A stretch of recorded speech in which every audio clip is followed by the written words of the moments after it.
Perekuls Anton, dat was doch wohl ne ruhige Teut, wo kaum im Mennen Autos feuern.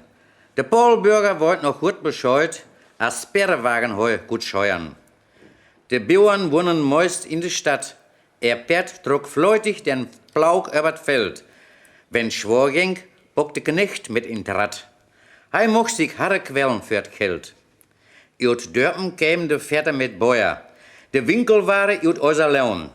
Ze doen viel schwetten de Perredeuer und Gott verschnauwen am Strotenschlagbaum.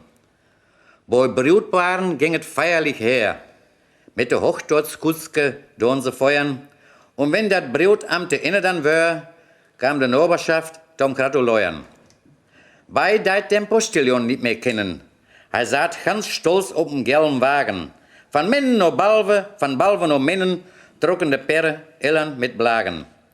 Wenn de Kutskas don mit de Potsche knallen, dann mochten de Perren schneller laufen. Ze leiden auch öfters Kulkes fallen, an manche Ecken en grauten helpen.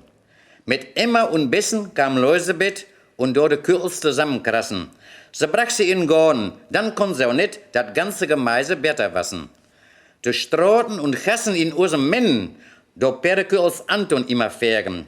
Ze donen auch Cornelius nennen. Hij kon sich mit allen gut verdrägen. Meist hat ein Bleimken in de Mule und het mit Humor de Kürlka schorben. Hij liet nur schon manche Jahr in de Kühle, aber de Sach, das wat wahr und nicht gelogen.